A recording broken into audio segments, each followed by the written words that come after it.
La forêt de Negoro, à la lisière de la ville de Salambé, n'était pas un lieu où l'on s'aventurait sans raison. Ces arbres noueux, drapés de lianes épaisses, semblaient absorber la lumière du soleil, et les anciens disaient que les esprits des défunts y erraient, incapables de trouver le repos. Pourtant, c'était là que Sekouba, un homme de 32 ans, à la peau d'un noir profond et aux dreadlocks serrés, se retrouvait ce matin-là, machette à la main, à la recherche de bois pour réparer la clôture de sa maison. Salambé, une petite ville ouest-africaine nichée au cœur d'une savane dorée, vivait au rythme des marchés colorés, des chants des griots et des prières murmurées dans les mosquées et les sanctuaires animistes. Sékou, ancien technicien en informatique, reconverti en menuisier après un burn-out, aimait la simplicité de cette vie. Il n'était pas superstitieux, contrairement à sa tante Aïssata, qui jurait que les esprits de Ngoro punissaient quiconque osait troubler leur repos. Mais ce jour-là, Sékou n'avait pas le choix. Le bois de qualité se faisait rare, et la forêt était sa meilleure option. Alors qu'il s'enfonçait dans les sous-bois, le chant des oiseaux s'estompa, remplacé par un silence oppressant. Les rayons du soleil perçaient à peine le feuillage dense, projetant des ombres mouvantes sur le sol tapissé de feuilles mortes. Sékou s'arrêta près d'un acacia tordu, son regard attiré par un éclat métallique à moitié enfoui dans la terre. Curieux, il s'agenouilla et dégagea l'objet avec sa machette. C'était un téléphone portable, un modèle ancien avec un écran fissuré et un clavier à touches.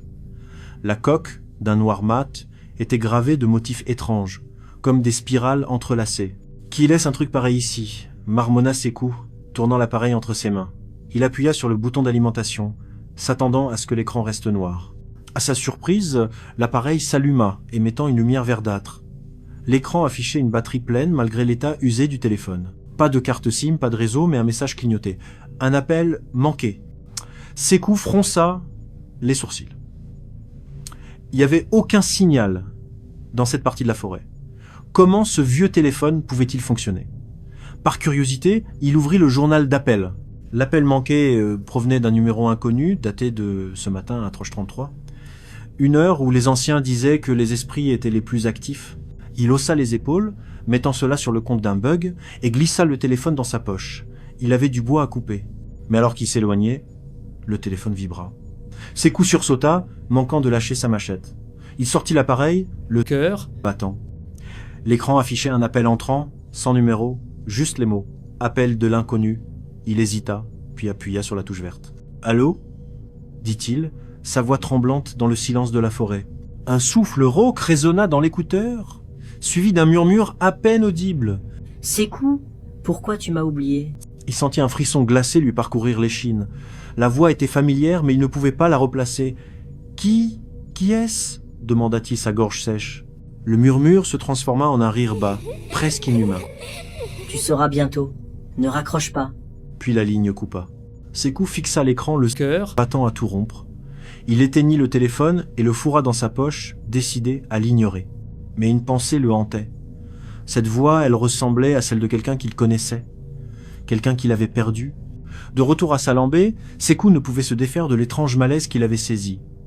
Il posa le téléphone sur la table de sa petite maison en banco, à côté d'une lampe à pétrole et d'un bol de mil. La nuit tombait, et les rues de la ville s'animaient de l'éclat des lanternes et des rires des enfants jouant sous les étoiles. Mais à l'intérieur, l'atmosphère était lourde. Sékou ne cessait de jeter des coups d'île au téléphone, comme s'il s'attendait à ce qu'il sonne à nouveau. Il décida d'aller voir sa tante Aïssata, la gardienne des traditions familiales. Aïssata, une femme robuste d'une 60aine d'années, aux cheveux gris tressés en motifs complexes, vivait dans une maison ornée de talismans et de sculptures en bois. Elle était respectée à Salambé pour ses dons de voyance, bien que Sékou, sceptique, ait toujours vu cela comme des histoires pour impressionner les voisins. « Tu as trouvé quoi dans la forêt ?» demanda Aïssata dès qu'il franchit le seuil, ses yeux perçants fixés sur lui. Sékou sursauta. « Comment tu sais que j'ai trouvé quelque chose ?» Elle désigna le téléphone qu'il tenait nerveusement. « Cet objet porte une ombre, Sékou. Les esprits de Negoro ne laissent rien au hasard. Montre-le-moi. » Il lui tendit l'appareil, réticent. Aïssata le prit avec précaution, comme si elle manipulait un serpent venimeux. Elle passa ses doigts sur les motifs gravés, murmurant une prière dans une langue ancienne. « Ce n'est pas un simple téléphone, » dit-elle enfin. « C'est un pont, un lien entre notre monde et celui des esprits. Quelqu'un, ou quelque chose, t'a choisi pour le porter. » Sékou ricana, mal à l'aise. « Tante, c'est juste un vieux portable. » Il doit appartenir à un chasseur ou un voyageur qui l'a perdu. Aïssata secoua la tête. Alors pourquoi vibre-t-il sans batterie? Pourquoi as-tu l'air d'un homme qui a vu un fantôme? Il déglutit, incapable de répondre. Il n'avait pas mentionné l'appel. Comment savait-elle? Cette nuit-là, incapable de dormir, Sékou ralluma le téléphone. L'écran s'illumina, affichant un nouveau message. 3 appels manqués. Il ouvrit le journal. Tous les appels venaient du même numéro inconnu, tous datés de 3H33. Cette fois, il y avait un message vocal. Les mains tremblantes, il approcha le téléphone de son oreille. La voix était plus claire cette fois, mais toujours empreinte d'une étrange distorsion. « Sékou, tu m'as laissé mourir. Tu crois que je vais te pardonner ?» Un cri strident éclata dans l'écouteur si fort qu'il lâcha le téléphone. Il tomba sur le sol en terre battue, l'écran clignotant frénétiquement. Sékou sentit son cœur s'arrêter. Cette voix, c'était celle de Fatim, sa fiancée, morte 2 ans plus tôt dans un accident de voiture. Un accident dont il se sentait coupable, car il était au volant ce soir-là, distrait par une dispute. Il avait survécu. Elle, non. Les jours suivants, Sékou sombra dans une obsession. Le téléphone vibrait toutes les nuits à 3H33, toujours avec des appels ou des messages de l'inconnu. Parfois, c'était la voix de Fatim, accusatrice pleurant ou riant d'un ton glacial. D'autres fois, c'était des chuchotements indistincts, comme une foule d'esprits murmurant à l'unisson. Il essaya de se débarrasser du téléphone, le jetant dans une rivière, mais le lendemain, il le retrouva sur sa table, sec et intact. Il commença à voir des choses, des ombres dans les coins de sa maison, des reflets dans les miroirs qui ne correspondaient pas à son visage.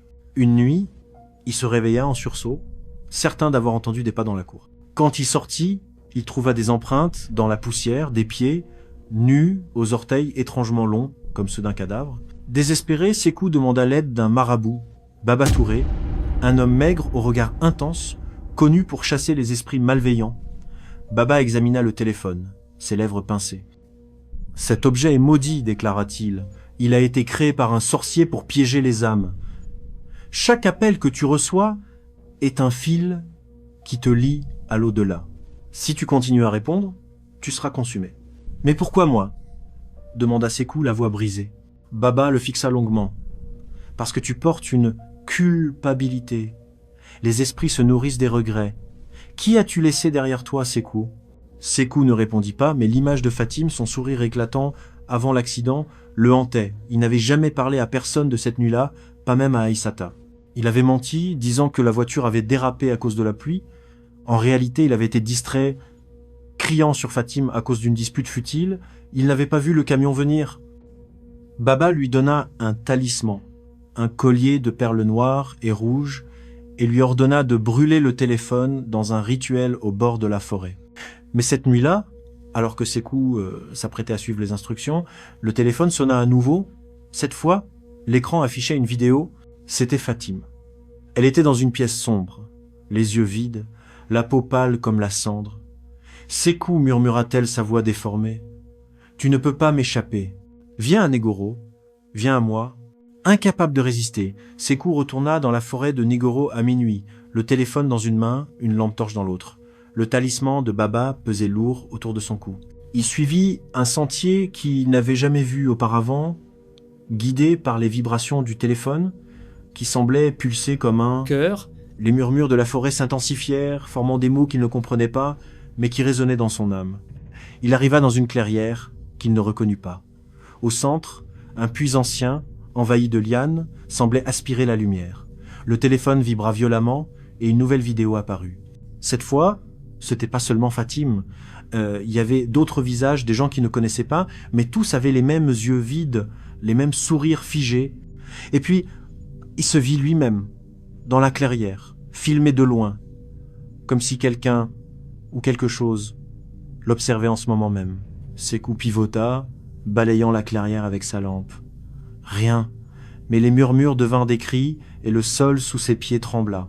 Le téléphone s'alluma de lui-même et la voix de Fatim, claire et terrifiante, résonna. « Tu m'as tué, Sékou. Maintenant, c'est ton tour. » Le puits s'illumina d'une lueur rougeoyante et une main pâle, aux doigts décharnés, en émergea, agrippant le bord. Sékou recula, trébuchant sur une racine. Le téléphone tomba, l'écran affichant un compte à rebours. 10, 9, 8... Une silhouette émergea du puits, une forme vaguement humaine, mais tordue, comme un reflet déformé. Elle portait le visage de Fatim, mais ses yeux étaient des puits noirs sans fond. « Viens avec moi » chuchota-t-elle, sa voix mêlée à des dizaines d'autres. Sékou hurla, serrant le talisman. Mais alors que la silhouette s'approchait, il entendit un autre bruit, des pas, humains, venant de la forêt. Une voix familière cria son nom. C'était Aïssata, tenant une torche enflammée, accompagnée de Baba Touré. Mais derrière eux, d'autres silhouettes avançaient, des ombres qui n'avaient rien d'humain. Le compte à rebours atteignit 0.